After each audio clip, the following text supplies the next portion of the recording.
एगो प्रेमी अपना प्रेमिका से अरे प्रेमी अपना प्रेमिका से चोट खा के दर्द में बा। नट भैरव में कैसे कहते नट भैरव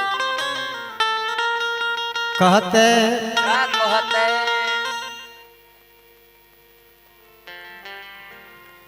कि एहा मर जान जान कर अब बहाना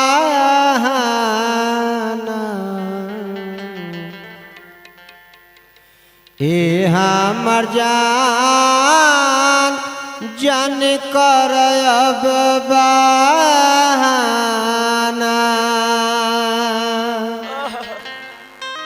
बताव तोहरे खातिर हम कौन कोनो करम ना क देहनी आबे हमारा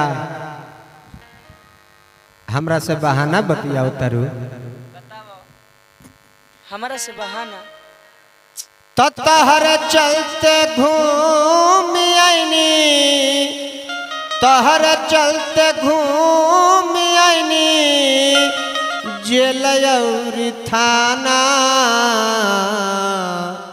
ए हमर जान जान कर बहाना।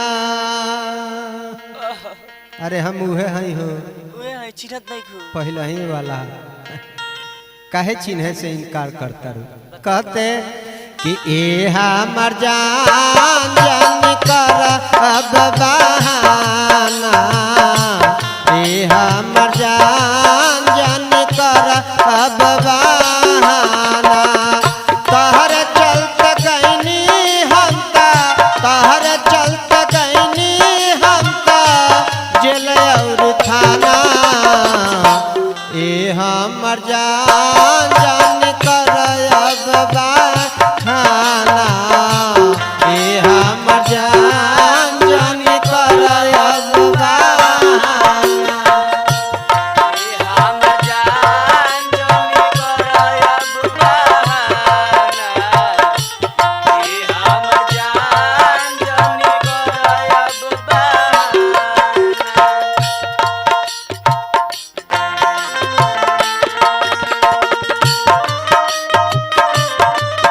कसम से तोरा बा कसम से अब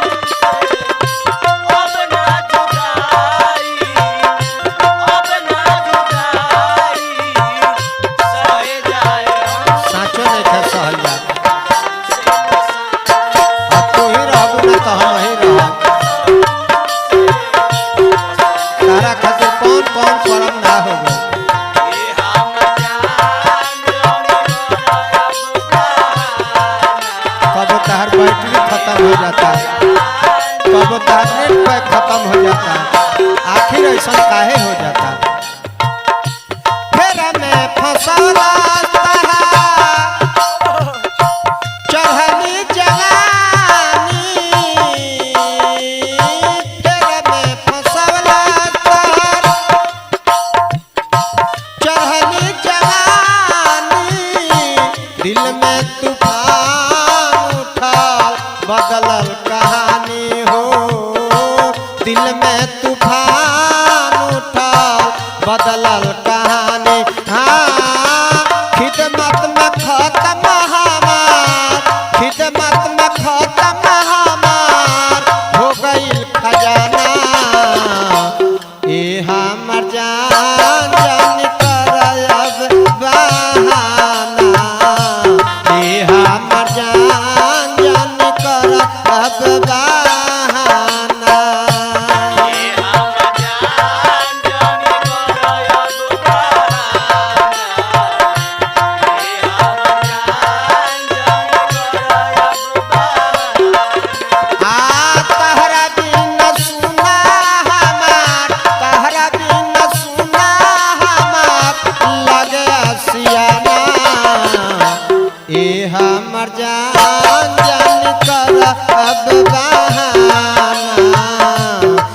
हम जान जानी करब अब बहाना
चला ठीक बा, हम फोन करते हैं तो तहर बैटरी डिस्चार्ज हो जाता, मैसेज करते हैं तो तहर नेट पैक खत्म हो जाता, बताओ नाना प्रकार के बहाना करता रू।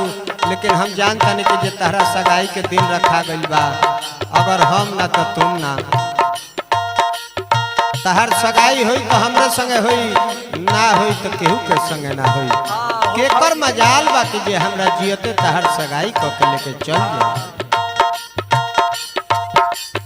हो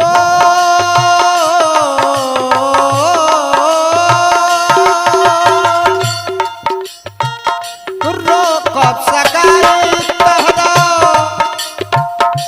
दुआरा पर जाई, रोकब सगाई तहरा दुआरा पर जाई, केकर मजाल तहार कली सगाई हो, केकर मजाल तहार कली सगाई। हाँ पहले सुरीला चलो, पहले सुरीला चलो ठाकुर घराना, ए हमर जान जान कर अब